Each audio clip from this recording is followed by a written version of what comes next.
Greetings sailors and welcome to something of a stand-in video. This is just going to be a bit of low-tier World of Warships fluff because my brain has just not been cooperating the last couple of days.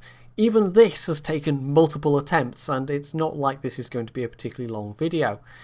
So this is me in a tier 3 cruiser and it's actually on the NA server, so it's not just me seal clubbing, it's me actually going up a line that I've not done on EU. I decided to try something new. The reason I've started playing Warships on NA is basically the same reason I started playing my World of Tanks NA account. It's to play with a person that wants to try out some warships, and so I'm having to start over from scratch.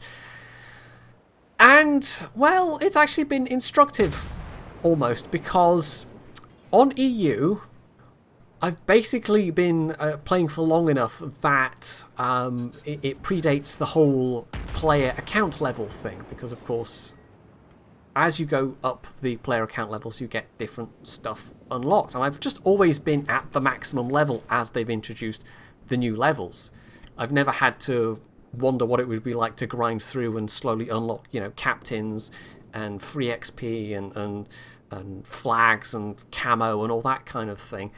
And so I'm getting this experience for the first time, and it's quite interesting almost. I kept running into this with when I played with Squireflyer a little while back, and he was playing with essentially a fresh account because he'd not played Warships before. And I was just like, oh yeah, you take this captain skill and that captain skill, and it was like, I don't have captains yet. I was like, huh. How do you not have captains? What's different on your account? And of course, it's because he was starting afresh. And it just wasn't in my head because I'd never had to go through that experience. So it's instructive. It is. Anyway, the ship we're seeing right now is the Bogatyr. As I've mentioned, I haven't played the Soviet cruisers on EU, so I decided to do that on NA instead, just to see what they are like. And this is also beneficial to me for another reason, because I've actually had the NA client installed for a little while as a kind of reference client. Because, of course, if I want to look up the stats in client for a ship that I already own that has equipment that modifies that stats, short of paying doubloons to demount the equipment to see what the base stats are, there's not a lot I can do. Camo's not so bad, and of course captains you can just put in your reserve if you want to take off the effects of whatever captain skills you might have, but it was getting a bit expensive having to demount stuff with doubloons. I did it a couple of times and I just thought, why don't I just install a client from a different server region and I could just look this stuff up. But I still had to play a couple of battles to actually unlock the tech tree, because you don't even get access to the tech tree right away, which was something of an interesting thing to discover. So the fact that I'm using NA as the reference client, what I'm going to do is I'm probably going to keep separate lines as opposed to, you know, playing the same things on each server, because that way, for instance with the Soviet cruisers, I can look up the Soviet cruiser base stats on my EU client and not have to worry about like mounting and demounting stuff on the NA client. So it sort of works out. And of course I could just go completely nuts and install a client for a region that I have absolutely no intention of ever playing on, like RU or Asia or something, but you know, that would take up even more disk space. So this is fully kitted out. It's got the range upgrade, and it's got the 130mm guns, although I don't have captains yet, or did I just unlock captains the other day? Maybe. But either way, during this battle I did not have the benefit of any captain skills whatsoever. But even without, I mean, it's a low tier HE spammer for the most part. Although I'm finding a bit of AP here, and I think I do get some AP damage from this game. Now with some captain skills on it, it could be a little bit overpowered in fact, because given that this, and I think the tier 4 have a 130mm option alongside the 152mm option, that means with 130mm you can get the benefit of not only basic firing training but advanced firing training once you have enough captain points.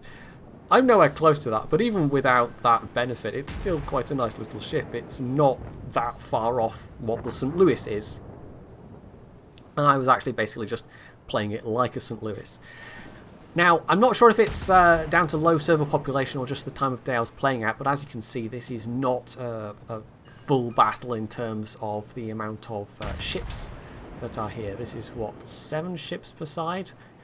So it's enough to have a reasonably fun game, at least at the lower tiers, because the maps at the lower tiers don't tend to be that big. But it does change things a little bit. It means there are fewer ships around, and so you've just got to get a bit closer to the enemy and get stuck in a bit more. And that's basically what I was doing.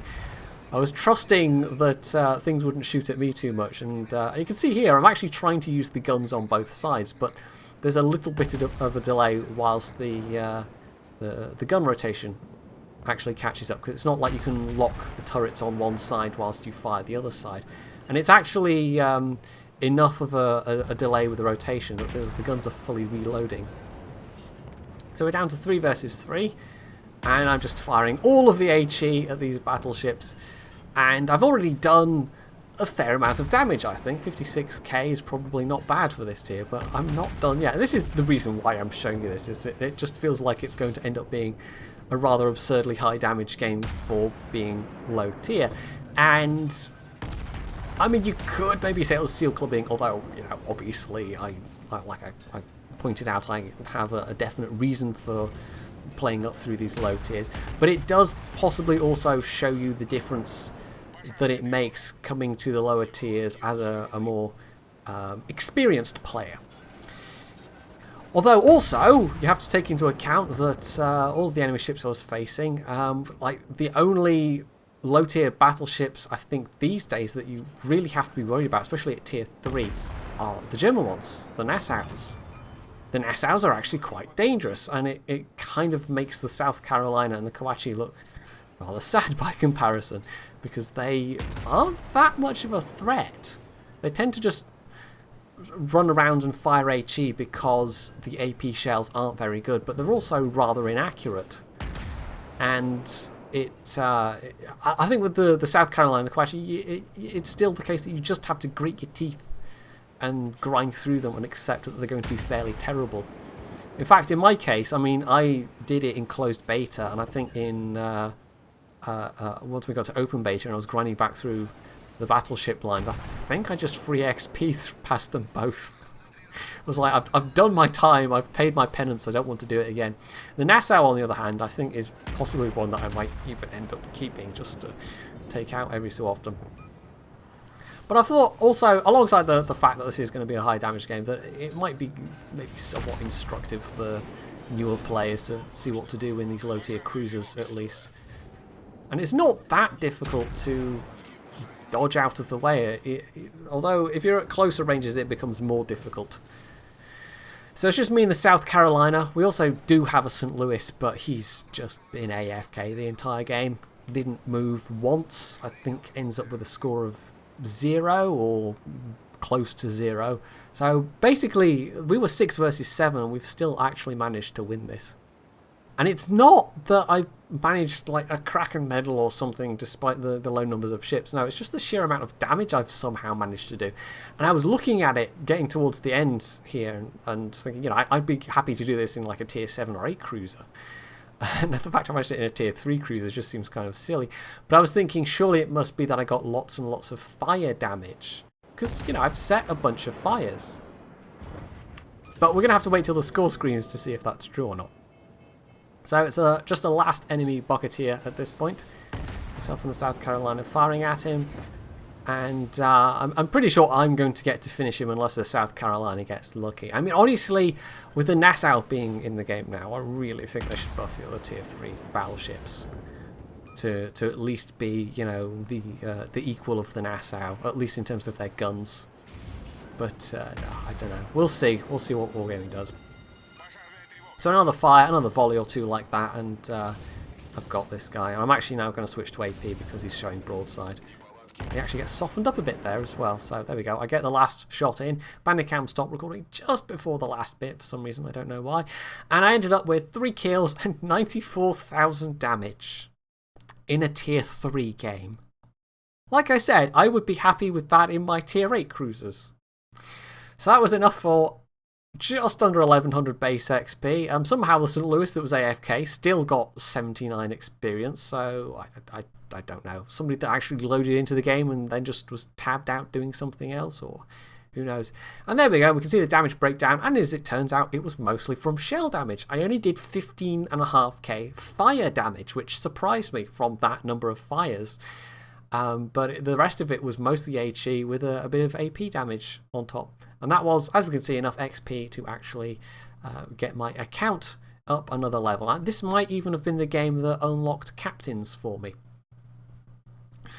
So there we are. Like I said, a bit of low tier fluff, and hopefully I can start doing, like, I don't know, when it comes to doing videos, it's I'm either super productive and I just sit down and like do a 40-minute video on the first take and it's fine, or else I have days like this where it's a short video, it shouldn't be a problem, and yet it's like half a dozen tries before I finally get one where I'm not verbally falling all over myself. And I could not tell you what the difference between one of those days and one of the other days was, but it definitely occurs, and it makes doing videos annoying sometimes, because it ends up taking far longer than it reasonably should. But I don't know, maybe it's just the whole Aspie thing likes to kick in and remind me it's there every so often. Who knows? So anyway, hopefully you enjoyed this bit of low tier, not at all seal clubbing honest, and if you did, you can leave it in the comments below. You can hit the like button, you can sub to my channel if you haven't already, and as always, stay tuned for more.